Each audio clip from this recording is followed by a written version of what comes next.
여러분 안녕하세요. 안혜남 목사입니다. 금일 출애굽기 2장 말씀 함께 살펴보는 시간입니다. 출애굽기 2장에서 우리는 이스라엘 백성을 이집트에서 출애굽시키는 데 결정적 역할을 하게 되는 지도자 모세의 탄생을 접하게 됩니다. 모세의 탄생, 그의 탄생은 축하받지도 환영받지도 못한 탄생이었습니다. 그의 부모는 모두 레위인이었어요. 출애굽기 1장에서 남자아이가 태어나거든 그를 나일강에 던지라라는 바로의 명령에 따라 이 아이는 죽어야 할 운명 속에서 태어났습니다. 하지만 여러분, 어느 부모가 갓 태어난 자식을 험한 강에 흔쾌히 던질 수 있겠습니까? 바로의 명령, 창조자이신 하나님의 계획과는 너무나 대조가 되는 반창조적인 계획이었어요. 하지만 모세의 부모는 하나님을 향한 믿음이 있었던 자들이었기에 모든 남자아이를 나일강에 던지라는 바로의 명령을 거부하고 석 달을 숨겨 키우게 됩니다. 모세의 부모가 참 믿음이 있었기에 할 수 있었던 일이었어요. 그들은 바로의 명령을 거부함으로써 보기에 심히 좋은 세상을 창조하신 창조주 여호와 하나님을 더욱 신뢰했던 거예요. 우리도 자녀를 성공의 하수에 던지라라는 세상의 명령을 주님을 의지하는 믿음으로 단호히 거절할 수 있어야 합니다.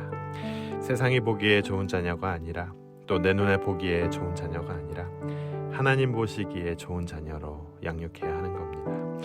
여러분, 모세의 부모가 의지한 여호와 하나님은 누구셨습니까? 혼돈의 물을 이겨 묻을 만드시고 또한 방주를 통해 노아의 가족을 홍수에서 살려 새로운 창조를 시작하신 분이셨습니다. 금일의 말씀, 바로의 딸을 통해 갈대 상자에 담긴 모세를 살리게 하시고 원수의 품에서 안전하게 이스라엘의 구원자로 자라게 하시는 하나님의 말씀입니다. 자, 그럼 여러분, 이제 말씀 안으로 들어가 보도록 하겠습니다. 금일 말씀, 출애굽기 2장 1절에서 4절까지의 말씀이 이렇게 전합니다. 레위 족속 중 한 사람이 가서 레위 여자에게 장가들었더니 그 여자가 잉태하여 아들을 낳아 그 준수함을 보고 그를 석 달을 숨겼더니 더 숨길 수가 없이 되매 그를 위하여 갈상자를 가져다가 역청과 나무진을 칠하고 아이를 거기 담아 하수가 갈대 사이에 두고 그 누이가 어떻게 되는 것을 알려고 멀리 섰더니.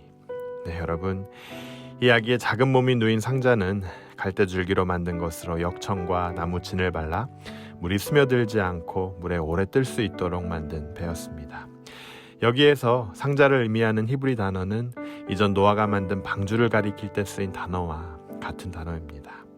아기가 누워있는 나무 상자와 노아가 만든 방주 사이에는 공통점이 있었는데요, 여러분.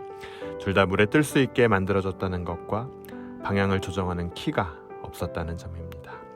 물 위에 둥둥 떠있지만 갈대 상자도 방주도 모두 그 안에 탄 사람이 그 배의 방향을 조정할 수가 없었다는 거죠. 오직 이 상자와 방주의 운행과 방향을 정하시는 분은 하나님뿐이라는 사실입니다. 창세기에 묘사된 노아의 방주 사건을 보아도 모든 동물들과 노아와 가족들이 탄 방주의 방향을 결정하시는 것은 노아가 아니었다는 사실이에요. 아기 모세가 누운 나무 상자도 마찬가지입니다. 그가 어디로 향할지는 하나님만이 하시고 주관하셨다는 거죠.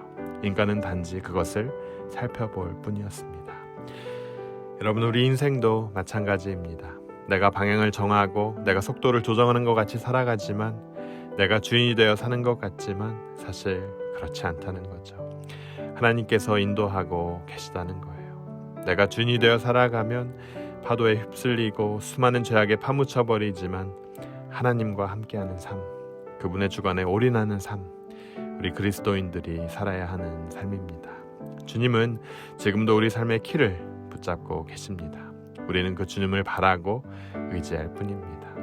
그 주권을 인정하시는 여러분 되시길 주님의 이름으로 축원합니다. 계속해서 말씀 보도록 하겠습니다. 5절에서 10절이 이렇게 전합니다.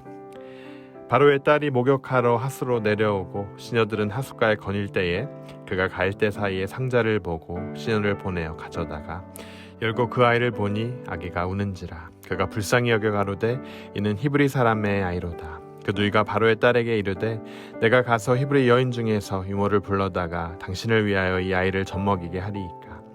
바로의 딸이 그에게 이르되 가라. 그 소녀가 가서 아이의 어미를 불러오니 바로의 딸이 그에게 이르되 이 아이를 데려다가 나를 위하여 젖을 먹이라. 내가 그 삭을 주리라. 여인이 아기를 데려다가 젖을 먹이더니 그 아기가 자라매 바로의 딸에게로 데려가니 그의 아들이 되니라. 그가 그 이름을 모세라 하는지라. 자, 여러분, 이 갈대 상자는 어디로 향합니까? 바로의 공주에게로 향합니다. 바로의 공주가 나일강에서 목욕을 하러 나왔는데 그 주변 갈대 사이에 있는 상자를 발견하죠. 상자의 방향과 목적지를 주관하시는 하나님께서 인도해 주신 결과였습니다. 상자 안에 있는 아이를 지나칠 수도 있었던 공주였지만 그는 그 아이에게로 다가갑니다. 그리고 그를 향해 강한 연민을 느낍니다. 여러분, 공주가 느낀 이 연민의 마음, 어쩌면 하나님께서 무모하게 죽음을 맞이한 수많은 히브리 아기들에 대한 연민의 마음을 그녀에게 허락하시고 그녀로 하여금 모세를 특별히 양육하게 하신 게 아닐까요? 여러분, 성경이 모든 것을 세세히 말하고 있지는 않지만 결과적으로 아이는 극적으로 친어미의 품으로 돌아가게 됩니다. 이 과정 가운데 아이의 누이가 보여준 용기가 참 돋보이는데요. 왕족이 거니는 물놀이 현장에 출연한 그녀의 용기, 또 히브리 아이를 위해 히브리 유모를 구해주겠다고 제안한 그녀의 담대함, 참 무모할 수도 있었던 제안이었지만 하나님에 대한 투철한 믿음이 있었기에 하나님은 그 상황을 잘 인도해 주시고 공주로 하여금 다시 아기가 어머니의 품으로 돌아오게 해주십니다. 하나님의 구원을 절실히 바라며 치밀하게 계획하고 준비하여 이를 진행한 누이, 그의 믿음과 담대한 실천은 훗날 이스라엘이 애굽으로부터 자유를 얻게 되는 귀한 밑받침이 됩니다.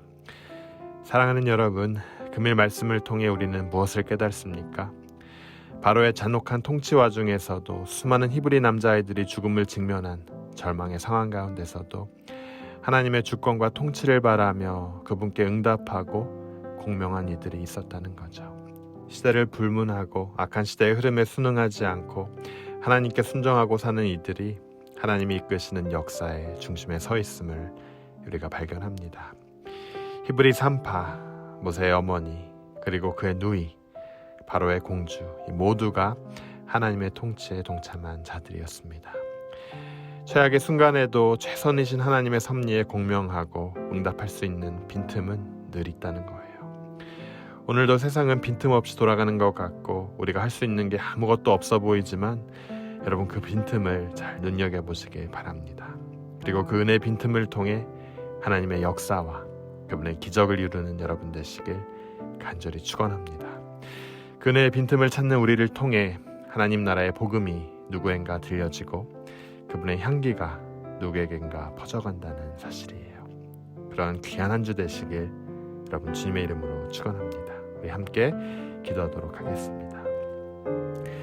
너희는 이 세대를 본받지 말고 오직 마음을 새롭게 함으로 변화를 받아 하나님의 선하시고 기뻐하시고 온전하신 뜻이 무엇인지 분별하도록 하라.